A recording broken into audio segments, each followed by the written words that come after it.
देखिए, उनकी शख्सियत को जानने के कई तनाज़ुरात हो सकते हैं। एक नाक़िद की हैसियत से भी उनकी एक अलग शनाख्त थी, एक शायर की हैसियत से भी उनकी अलग पहचान थी। अफ़साना निगार, ड्रामा निगार, मतलब एक कह सकते हैं कि वो जामिउल कमालात शख्सियत के हामिल थे। देखिए, नाइंसाफ़ियों की जहाँ तक बात है, ये सिर्फ़ अफ़राद के साथ नहीं, बहुत सारी सरज़मीनों के साथ भी हुई है। बहुत सारे इलाक़े हैं, ख़ास तौर पर जो हाशियाई इलाक़े हैं, वहाँ के अफ़राद को भी नज़रअंदाज़ किया जाता रहा है। तो ये एक गलत रवैया है। ऐसा नहीं है कि अदीबों के साथ या नाक़िदों के साथ ज़्यादा नाइंसाफ़ियाँ हुई हों। ये गलत मतलब ज़हनियत एक पनप रही है कि हमारे साथ नाइंसाफ़ी हुई या हमें इग्नोर किया गया है। मुज़फ़्फ़र हनफ़ी साहब को नज़रअंदाज़ किया ही नहीं जा सकता किसी भी सतह पे, इसलिए कहना गलत है कि उनके साथ नाइंसाफ़ी हुई। इदारे के अंदर जो है बाख़बर लोग हों, फ़ाल लोग हों, मुतहर्रिक लोग हों, जिन्हें पूरी दुनिया की ख़बर हो, ख़ास तौर पर अदबी दुनिया के हवाले में उनके हवाले से उनकी मालूमात हो। तकरीबन 50-60 बरसों से उर्दू के हवाले से ये बात कही जाती रही है और ज़ाहिर है कि उर्दू आज स्कूलों से भी गायब हो रही है, जामियात में भी ज़वाल पज़ीर है। तो ये बात सच है कि उर्दू के हवाले से हम लोग ज़्यादा मुतहर्रिक नहीं है, लेकिन जज्बाती नारों से उर्दू को ज़िंदा नहीं रखा जा सकता, या सिर्फ़ खुशफ़हमियों की बुनियाद पर उर्दू ज़िंदा नहीं रह सकती।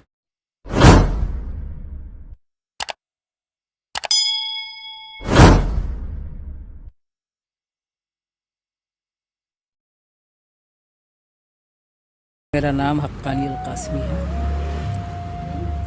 और मैं अदब का एक मामूली तालिब इल्म हूँ।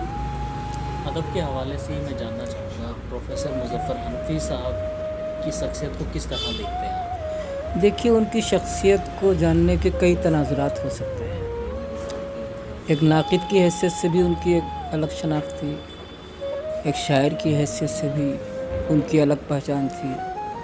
अफ़साना निगार, ड्रामा निगार, मतलब एक कह सकते हैं कि वो जामिउल कमालात शख्सियत के हामिल थे और हर मैदान में उन्होंने बहुत ही अच्छा काम किया है।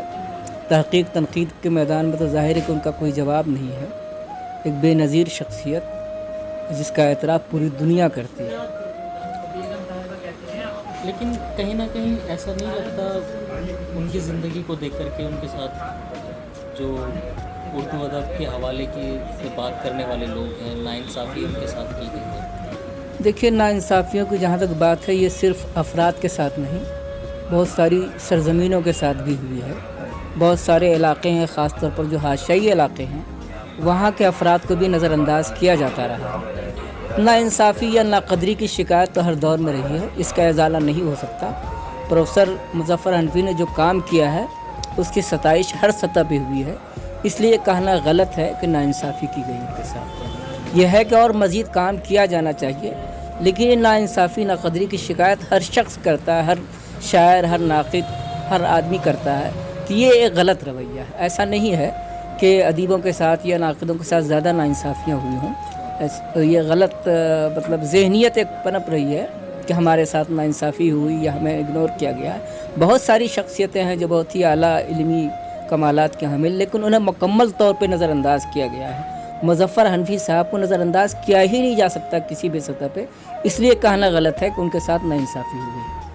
आज भी कोई इदारा, उर्दू इदारे में जो लोग काम कर रहे हैं, जो ज़िम्मेदार हैं, वो कोई तवज्जो देने के लिए तैयार नहीं है। देखिए, तवज्जो हर कोई दे रहा है, लेकिन ज़ाहिर है कि जिन इदारों के अफ़राद, जिन इदारों के सरबराह हैं, अगर उनके पास विज़न नहीं है तो वो किसी को नज़रअंदाज़ कर सकता है। विज़न की ही बुनियाद पे सारे फ़ैसले किए जाते हैं और जब तक विज़न नहीं होगा आपको ये शिकायत रहेगी ही।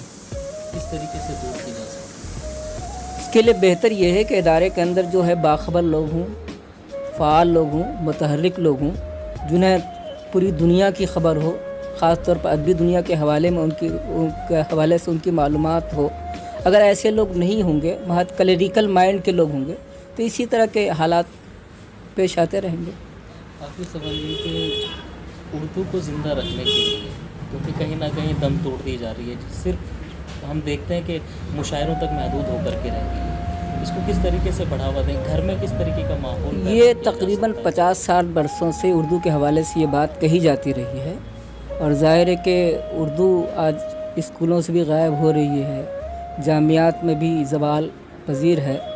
یہ بات سچ ہے کہ اردو کے حوالے سے ہم لوگ زیادہ متحرک نہیں ہیں، لیکن جذباتی نعروں سے اردو کو زندہ نہیں رکھا جا سکتا، یا صرف خوش فہمیوں کی بنیاد پر اردو زندہ نہیں رہ سکتی۔ میرا خیال ہے کہ مستقبل میں صرف وہی زبان زندہ رہے گی جو عالمی تجارت کی زبان ہوگی۔ اگر اردو کو تجارت سے جوڑ دیا جائے تو یہ زبان زندہ رہے گی، ورنہ کوئی بھی زبان چاہے کتنی بڑی زبان ہو زندہ رہنے کی قوت نہیں رکھتی۔ مانگ اٹھ رہی ہے کہ کوئی بھی ایک ریاستی جو ہے اس کو مرتبہ ملنا چاہیے کہ بھئی یہ اس ریاست کی زبان ہے۔ آپ کس طریقے سے نہیں، بہت ساری ریاستوں میں اس سے ثانوی زبان کا درجہ حاصل، لیکن ان ریاستوں میں اردو کی صورتحال کیا، اس سے سب لوگ واقف ہیں۔ اس لیے اس زبان کو، اگر جن لوگوں کا تعلق اس زبان سے جذباتی لگاؤ ہے، وہی لوگ زندہ رکھ سکتے ہیں۔ سرکار وغیرہ زندہ نہیں رکھ سکتی اس زبان کو۔ سرکاری سطح پر تھوڑی سی مدد مل سکتی ہے، لیکن اگر آپ اس زبان سے جذباتی یا ذہنی لگاؤ رکھتے ہیں، یا آپ کی محبت ہے اس زبان سے، آپ کو عشق ہے، تو آپ کو زندہ رکھنا ہوگا، حکومت کے سہارے پر نہیں رہنا چاہیے۔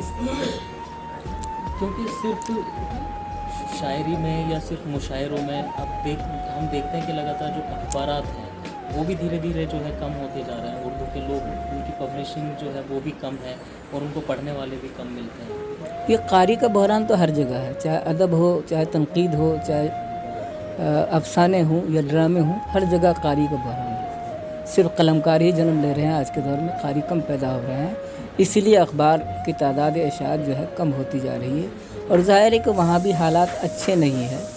معمولی تنخواہ پہ آپ صحافیوں کو رکھیں گے تو ظاہر ہے کہ وہ اچھی خدمت نہیں انجام دے سکتے۔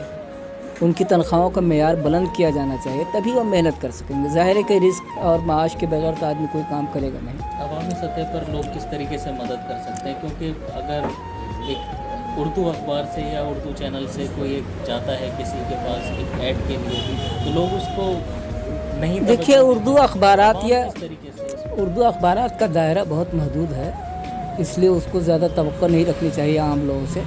پہلے زمانے کے اندر یہ اشرافیہ کی زبان کہلاتی تھی، تو جو بڑے لوگ تھے اس کی اردو زبان کے تئیں کچھ زیادہ جذبہ رکھتے تھے، لیکن حالات مکمل طور پر بدل گئے ہیں، اس لیے اردو کے تعلق سے کوئی توقع رکھنے کی ضرورت نہیں ہے۔ ظاہر ہے کہ آپ کا معیار ہی جب بلند نہیں ہوگا اور آپ کی رسائی دور دور تک نہیں ہوگی، تو کیوں آپ کے اخبار کو اشتہار دے گا کوئی؟ آپ کی مدد کیوں کرے گا کوئی؟ آپ اپنا دائرۂ کار بڑھائیے، اپنا دائرۂ اثر بڑھائیے، تبھی آپ کو فائدہ ہوگا۔ ظاہر ہے کہ لوگ اشتہارات دیتے ہیں، اگر اشتہار آپ کا صرف بٹلا اس تک محدود ہو کر رہ جائے تو آدمی کیوں اشتہار دے گا آپ کے اخبار کو یا چینل کو؟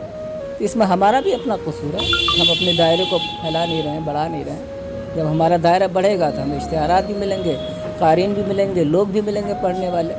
جب ہمیں ہندی اخبارات، انگریزی اخبارات میں ساری خبریں مل ہی جاتی ہیں، تو ہم کیوں اردو اخبار پڑھیں گے؟ یہ بھی ایک تصور ہے لوگوں کے ذہن میں، لیکن بہرحال چونکہ ہماری زبان ہے تو ہمیں اس کو فروغ دینے کے لیے کوشش کرنی چاہیے، کیونکہ بہت ساری خبریں ایسی ہوتی ہیں جو آپ کے ہندی اور انگریزی اخبارات میں نہیں آتی، اس کو صرف کور اردو اخبارات کرتے ہیں۔ تو آپ کو اتنا سوچنا چاہیے کہ جو اخبارات جو ہمارے مسائل اٹھا رہے ہیں، ہم ان اخبارات کا تعاون کریں، ان کی مدد کریں، اس کی بقا اور اس کے تحفظ کی کوشش کریں۔